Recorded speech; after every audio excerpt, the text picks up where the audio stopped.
Hello, welcome back to Ways of Reading, our series of conversations from Columbia College here at Columbia University about the books we read in literature humanities, our first year literature seminar for undergraduate students. Today, we're going to be talking about the very first book that our students read, The Exaltation of Inana by Enheduanna. And I'm really delighted to be joined today to talk about this by Gina Konstantopoulos, who's an associate professor in the Department of Near Eastern Languages and Cultures at UCLA.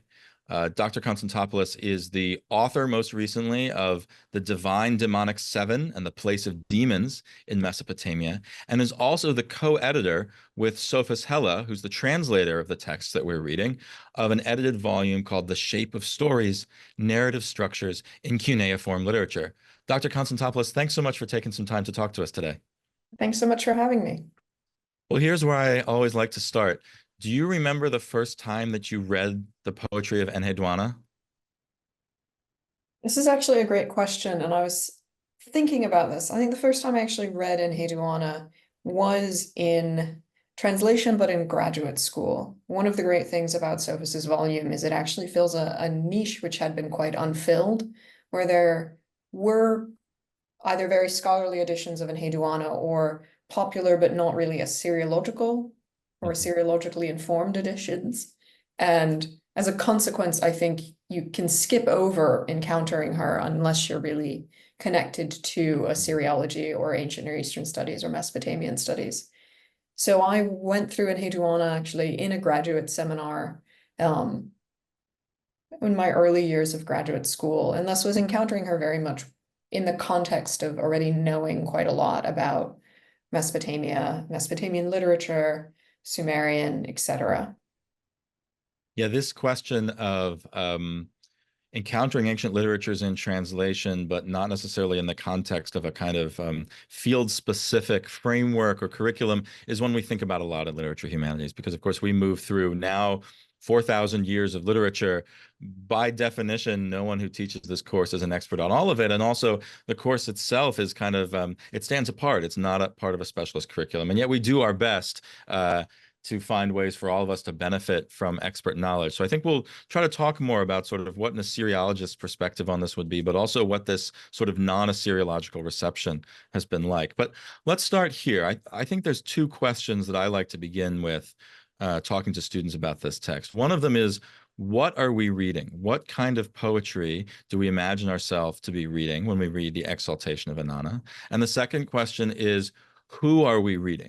Who is the speaker we suppose is speaking to us, or the author that tradition puts on this text? And it seems to me that the answer to these questions, in some ways, is related. So which one would you start with first? What or who? Oh, yeah, this is sort of they answer each other, I think. I suppose I'll start with who, if only so that we can look at the Exaltation of Inanna in the context of her other texts. So what we're reading is a text that is attributed to and claims to be, and when I say that, I mean the text itself claims to be, written by Enheduanna, who is someone who, historically speaking, we can position as an individual, an actual individual, coming from around 2300 BC, from the Sargonic period, the daughter of Sargon the Great, who's sort of the founding and very much a figure that looms large in Mesopotamian history, in the sense that when we look at Sargon II, a good millennium and a half, I have to do math in my head, that's always a bit fraught. So going all the way down to around 700 BC, from 2300 BC, they're pulling directly on the memory and the image of this figure as this very early ruler.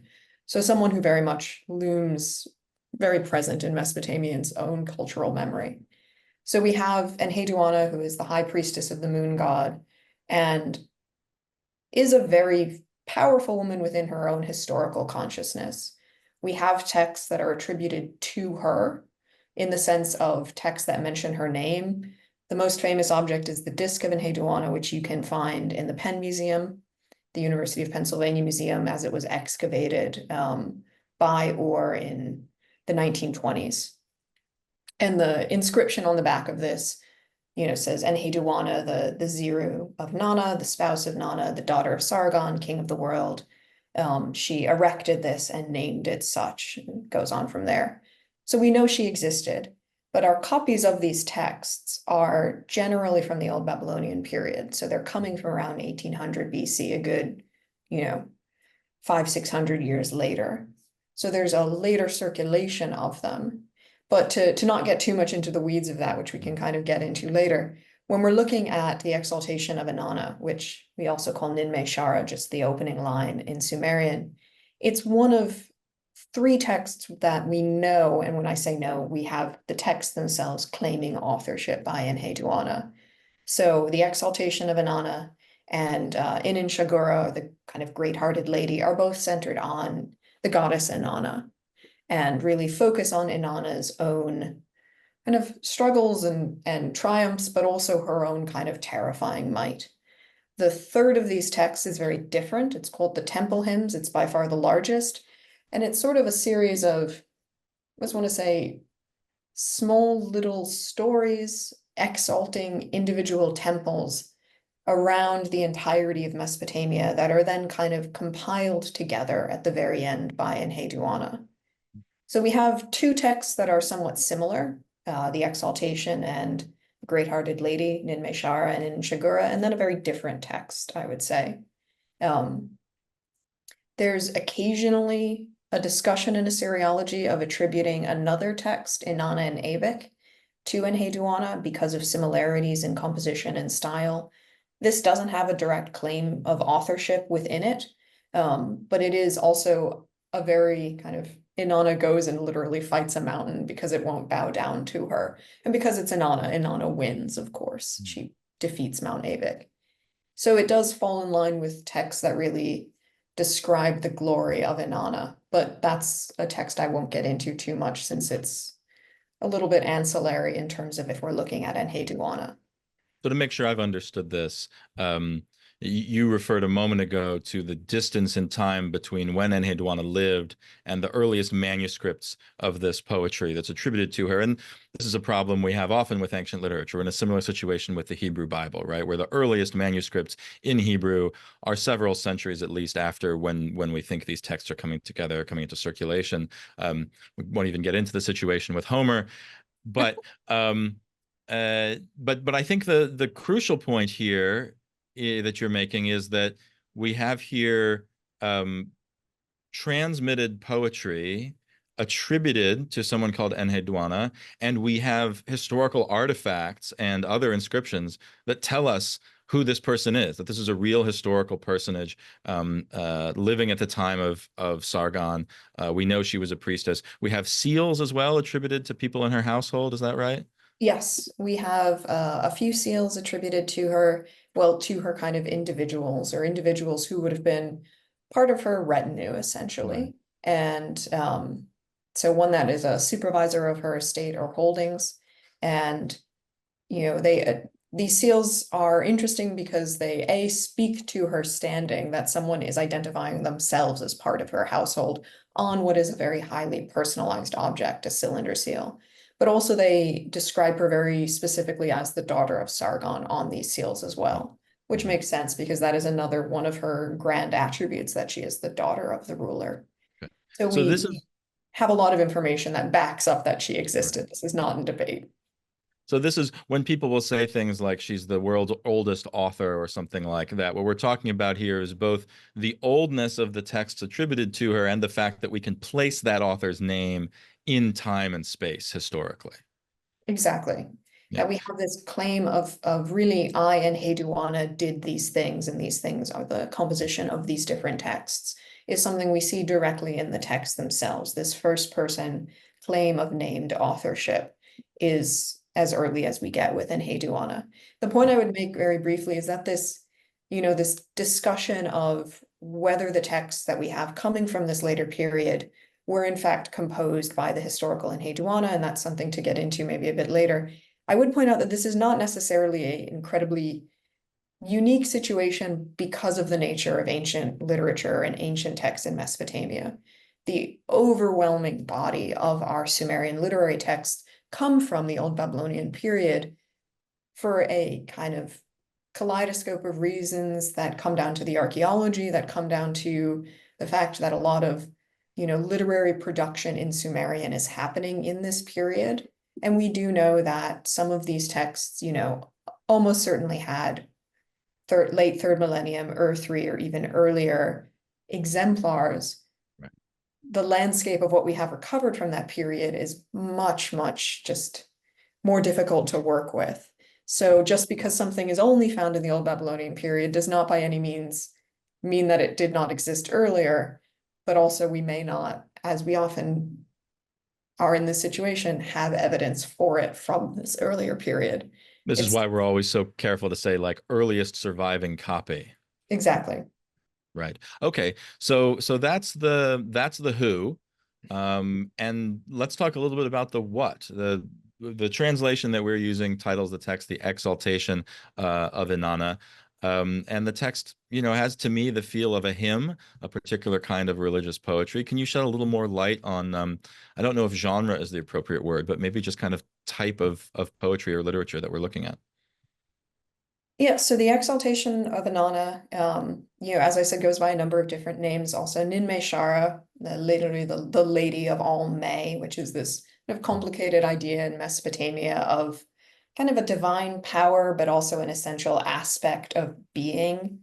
There is another text called Inanna and Enki, where Inanna gets Enki basically drunk and steals all of these May, all of these powers to exalt her own city. Um, and we get this long listing of them that, battle can have a May, but also, an actual physical object might have a May, a divine power. So it really is a very broad and difficult to translate word. What we have this kind of text position within is a very large number of texts that are dedicated to Inanna. So one of the things we see, for example, in Assyriology is that this text is also called Inanna B, and we go through most of the alphabet when it comes to texts dedicated to Inanna. Inanna being one of our most popular, well, certainly one of our most powerful deities. Well, no, powerful is definitely a word that would work, I would say, but also just one of the deities that commands such a longevity in Mesopotamia. And despite other female deities may decline in power, but she remains preeminent kind of all the way through. So when we're looking at Inanna B, we have a text that has a narrative, but very much a narrative that continues to focus on the powers of Inanna. So I would call this if you're going to give it a genre classification, divine hymn would be a good one. It's a text that's dedicated to exalting a deity. It takes a bit of an interesting shift, maybe about halfway through, where Enheduanna herself comes in, and we see a bit of her own sort of lament with her somewhat calamitous circumstances, reflecting on what's happened to her, and also the fact that, she's not gotten the support she needs necessarily from the god that she is dedicated to, which is Nana. So she is actually reaching out to Inanna in a sense. So there's an interesting shift about halfway through this text, I would say, that really makes it in a lot of ways unique, where we don't have this just straightforward dedication, just exalting the deity all the way. We have this insertion of Enheduanna's own kind of trials and her circumstance. Yeah, this is what I wanted to ask you about because there is this kind of exaltative mode, and then there is what I think of as a specific grounding or situation of this poem in a particular set of events, and which seems to be both a kind of political situation and something of that very personally and directly affected Enheduanna. Can you say a little more about kind of the story? Yeah, so we have this period essentially where, as Enheduanna is recounting, there's kind of a period of political instability, and she is actually kind of a victim of those circumstances. So she's actually forced into, I don't want to quite call it exile, but something to this degree. She, the position of someone like Enheduanna is an interesting one because she's someone who has a lot of legitimating power, but not necessarily a lot of her political power comes through her connections, essentially in this period, which as in all of Mesopotamia is patriarchal, to men with political standing. Mm-hmm. So there's a certain amount of, I would say, kind of use she has that although she herself is really in this period where she's at a victim of this circumstance, she can still be of benefit. But we know that there's a period where she's, essentially forced out of her city and then returns. And she's reflecting on this as this sort of usurpation as she sees it, or as she talks about it, that is inserted into the text in a way that really is interesting. Mm-hmm. What do you think we need to know about people's relationship with or ideas about supernatural powers, either at the time that we imagine this to have been composed or in the subsequent times that people were transmitting and studying or using this text? So this is something I have to deal with a lot in my demons book. I think the first point is that Mesopotamia wouldn't really have understood the word supernatural in the way we think of it. So supernatural by its definition, is either a very long running, now finally ended show, right? Or is the idea of something that is external and apart from the natural world. So when we think of something like a demon, whatever that conjures up, it almost certainly would conjure up something that is supernatural, paranormal, the idea of something beyond the normal. In Mesopotamia, all of this is part of the sphere of how reality works. Mm-hmm. So the example I tend to use with my students is, if you had a friend come up to you and say, I went walking in the countryside and I met a monster or I met a demon and I barely escaped, you would have some concerns if they were being serious. But in Mesopotamia, the response, as we would think of it, would be more, what were you doing going into the countryside? That's where they live. You're lucky to be alive. So the idea that, demons, magic, all of these things are very much an integrated part of how religion works and how the world works. So the idea that the gods could interfere if they chose to, if you presented yourself as a supplicant and you presented yourself as a worshiper and you pleaded with the gods, they might very well choose to interfere on your behalf. You can't command the gods, so it's up to the gods whether or not they're willing to intercede.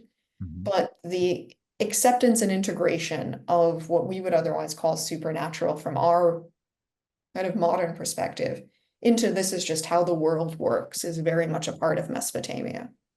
Do you think it's I'm stepping now outside of your area of expertise and more into mine, but do you think it's reasonable to compare this in some way to, like, when we read the Homeric epics, we see that the Greek gods in some cases are really representative of natural forces, like the sea or the heavens, and in some cases are sort of human-like beings. They are divinities, but they have bodies and they talk and they have feelings and this kind of thing. That we have entities that sort of are both part of the natural world, but also are understood to be entities we can interact with.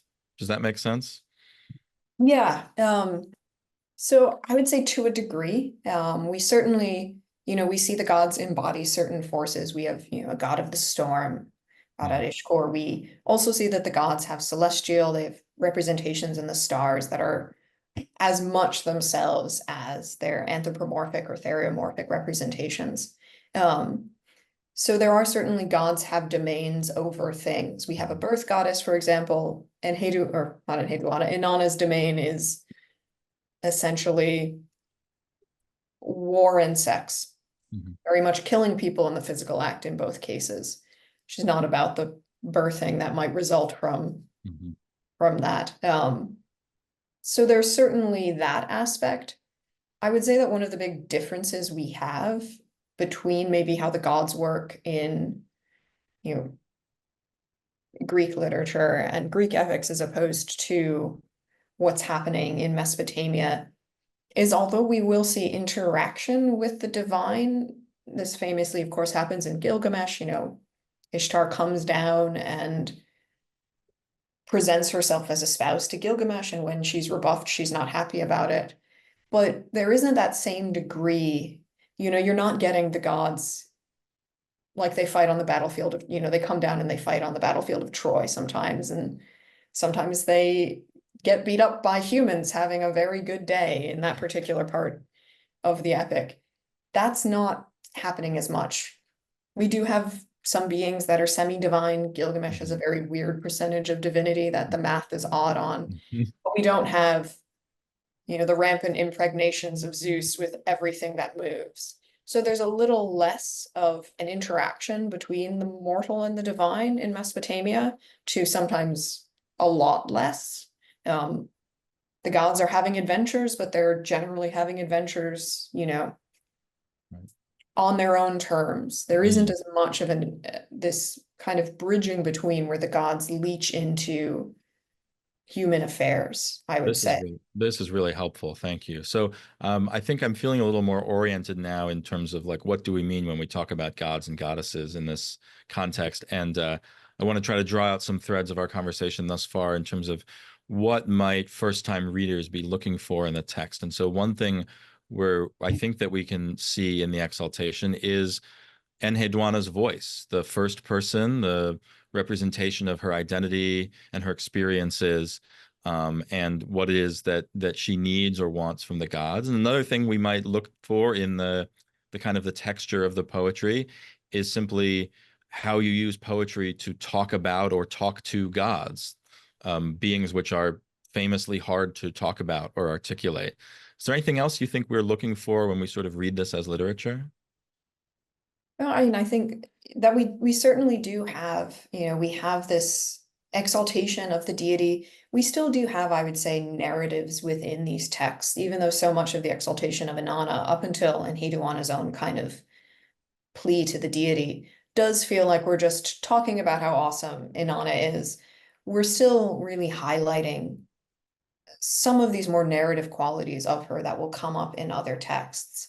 I think the one thing I would say is Mesopotamian literature, or divine hymns in particular, are sort of incredibly hyperbolic. So any deity, when you're talking about them, is the most amazing, fantastical, brilliant above all others, whether it's Inanna, who we know was incredibly important, or a much more minor deity. There's always this incredibly hyperbolic effect, which is sometimes a lot of fun. And there's a lot of repetition in these texts, which I think leads to a cadence to them very much. Great.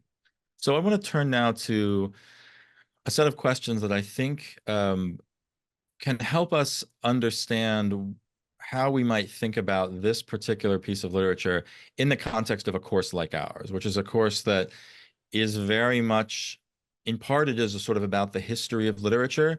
And in part, it's about using literature to do kinds of things. It's a class where we use literature to learn how to read and learn how to write and learn how to talk in a seminar and learn how to ask big questions about the human experience. And so, in a class where at the beginning of the year we're reading Enheduanna, and by the end of the year we're reading Virginia Woolf and Toni Morrison, I actually think it's helpful to think about a set of distinctions that that you've written about, that the scholar Eleanor Robson has written about. You talk about in one essay this tripartite distinction of Enheduanna. So we have the historical Enheduanna that we've talked about. We have the Enheduanna, the literary figure in Sumerian literature, which, as we've said, the manuscript tradition picks up several centuries later than the historical Enheduanna lived. And then there's this third Enheduanna, who is the Enheduanna of, if you like, sort of the modern imaginary, the icon of woman authorship, or so this figure of feminist poetry. Can you talk a little bit about these distinctions, and particularly about this third category, which we haven't spoken about yet? Yeah, happy to. So we have, as I said, the historical figure, and then we have the set of texts where Enheduanna is herself in the text claiming authorship of the text. And these are texts that were, very prominently circulated. We know that they were used wildly, particularly one of them for teaching Sumerian. They were one of them is part of the set texts that we know were part of kind of the curriculum. So these are not one-off texts that were only copied in one location. These are very widely distributed for the most part. So they're prominent texts and they're prominently circulated.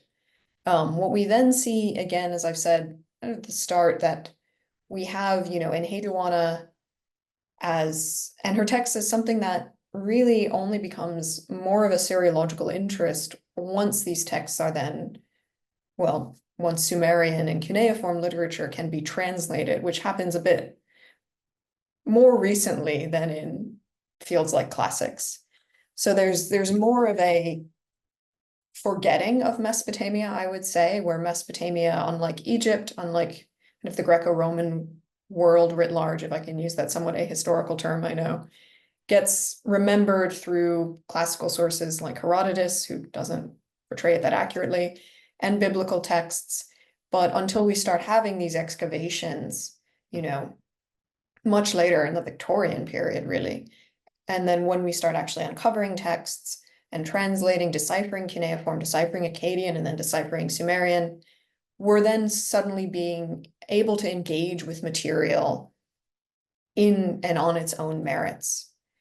But that leads us to really this period in the 70s, in the 1970s, where Enheduanna gets picked up as this really sort of second wave feminist icon, this idea that the earliest literature that has a claimed authorship was a woman, or the earliest claimed author was a woman, rather, is something that gets circulated.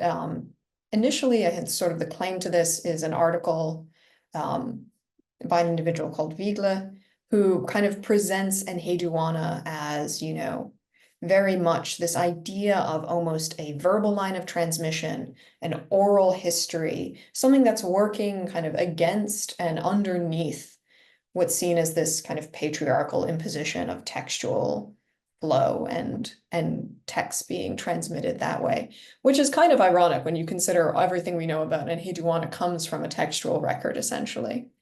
So Vigle is actually working off of Assyriological literature. She's citing a lecture by Cyrus Gordon, and she's working off of the original publications of the Exaltation by two Assyriologists, Hallo and Van Dyck. And this sort of starts to circulate this idea of Enheduanna as this kind of feminist icon. What we then see is this publication some years later by Betty Dishang Miador, and hoping I'm not massacring pronunciations of modern names too much, where she actually publishes, and this is the either very late 1990s or early aughts, publishes the translations of the Exaltation of Inana, the Great-Hearted Lady, and actually she includes Inana and Abic in there, which is part of where we start to get this circulation. So, I don't think it's productive to talk about the quality of her translations, but just this idea she circulates is very much that Enheduanna is crafting her own literary legacy. So she positions Inana and Abic even as part of really a narrative that runs through these texts. So we're really starting to build much more off of this initial idea of Enheduanna as an author to now Enheduanna as an author, maybe with even a political power and a political agenda, for lack of a better term. And it kind of continues to be something I would say that's very much more in what I would call sort of Western feminist waves and Western feminist movements. What I find really interesting is this, what I would call fourth life of Enheduanna, where she's actually used much more as a connection to actually the kind of ancient past of the Middle East by modern Middle Eastern, particularly modern Iraqi writers. And this kind of reclaiming and repositioning of Enheduanna is something that I think is maybe her interesting new life. So this is particularly prominent with Iraqi poet Amal al-Jabouri, who actually fled Iraq under Saddam Hussein, who was mostly then in Germany, but has a collection entitled Enheduanna, kind of Priestess of Exile, which reflects on her years of exile that she herself suffered, and has a few poems on Enheduanna that are either a part of that collection or outside of it, and really talks about this sorrow that she feels existing in exile, and positions Enheduanna very much as representative of that. So there's an interesting kind of fourth life developing, I would say, that is maybe an evolution beyond what we've seen. Well, I'll try to put a link in the description for this conversation to a set of podcasts that my colleague Zainab Barani here made with some of her students, including one that's an interview with the Iraqi poet Dunya Mikhail, who I think there's actually a reading from the Exaltation in there as well. So yeah, this fourth life of Enheduanna and modern Iraq is very suggestive, and I think speaks a lot as well to, we don't always use this word, but often in the context of this class, people will start talking about world literature or world literatures, and uh, certainly with something like Homer, or say with Virgil, the modern history of modern countries claiming a kind of direct affiliation with the ancient political context. I think about Virgil, I think modern people identifying with the Romans, I think of Mussolini, for example. Sometimes this is very fraught. It's been so interesting to learn about this these different contexts for reception of Enheduanna, whereas you say in the West, sort of in the second wave feminism since the 70s, the idea of a woman or even a powerful woman who is an author in this ancient tradition that seems so dominated by men's voices is very important. But we don't want to lose sight of the kind of locality and the cultural specificity of her being a voice from ancient Iraq and what that means to folks who identify with or come from modern Iraq as well. I, I agree entirely. I think there's a lot of really, interesting work that's been being done by Iraqi artists and poets and is just thankfully now getting more attention Mm-hmm. that, really is positioning a reinvention of kind of the ancient past as tied to very much the current and continuing, I'd say the history and future of Iraq and other parts of the world connected to it. Mm-hmm. I think there's also this second wave feminist kind of interpretation of Enheduanna, I think ties very much into this thing we see where we have this great desire to say what was the first, and it Mm-hmm. becomes very prominently represented when that happens to be a woman, I think, Mm-hmm. when we see how it's being used. So the examples I always think of is, we talk about Shelley and Frankenstein as the first science fiction book. And we talk about The Tale of Genji and Murasaki Shikibu as the first novel. And there's a lot of debate about whether or not these are accurate or whether or not these terms are applicable and what genre means. But this idea of being very, very obsessed with firsts, and then when Yeah. we can pin the first is coming from someone who, to our understanding of the period where they were, really should have been in a disadvantaged position that would have prohibited them from creating such a work. It becomes all the more interesting and alluring. Yeah, this is something that's close to my heart as a classicist because we read Montaigne in the spring, and people love to say, "Well, Montaigne is the first essayist." And as a classicist, I'm reading Montaigne, and I can see that he's reading ancient Greek and Roman essayists, and so there is I think there's often a kind of a push and a pull where on the one hand we want to organize our histories and our studies of literature around these milestones and these firsts, and then we often also find that everything is kind of embedded in the context, and everyone is influenced by something they've read or something that's come before. And I think that the addition of ancient Mesopotamian literature to our reading list has really given us a lot of new opportunities because for years we've begun with the Iliad. And even though we all know that the Iliad is in no way the oldest literature in the world, nonetheless, I think the sort of structure of the reading list has been implied that sort of that's where we have to start. And I think there's really interesting opportunities and possibilities that emerge for us when we just think about other places that we might start.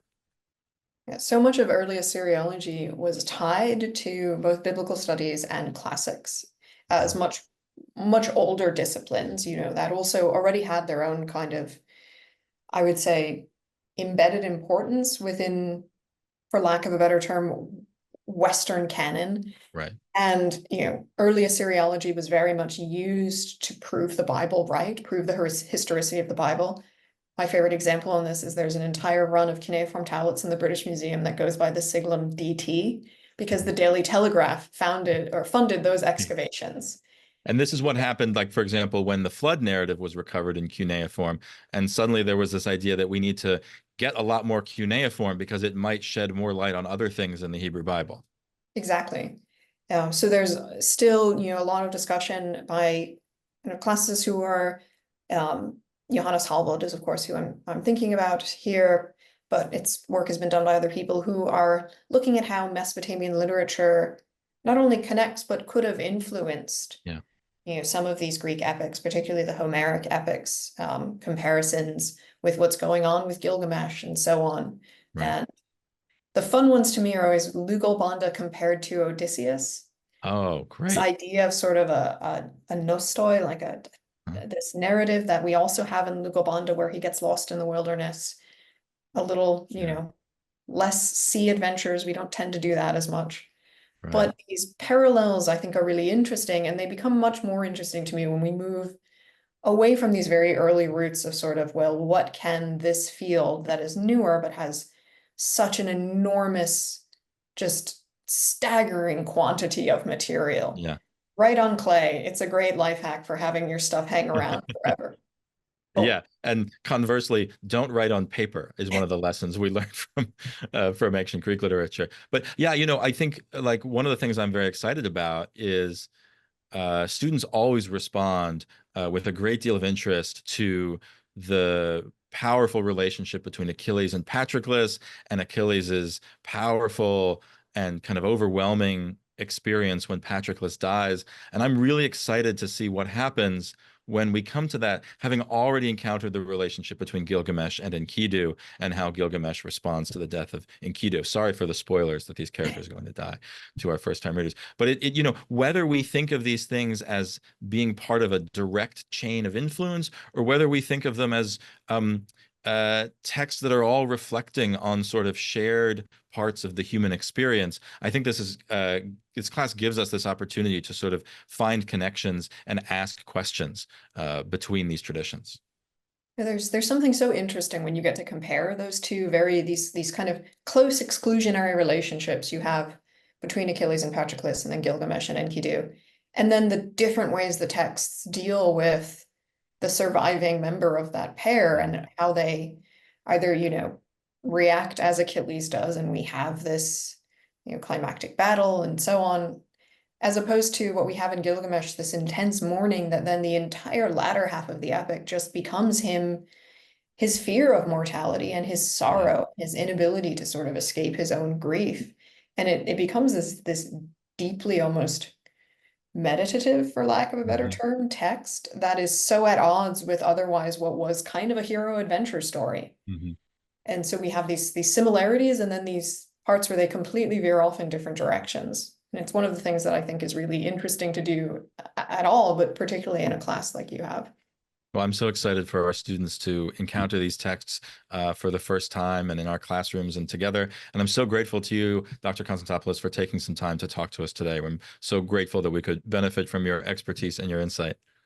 Thanks so much for having me on. I'm always really happy to talk about Sumerian, which is, definitely one of the best things anyone could study. Fantastic. Thanks so much.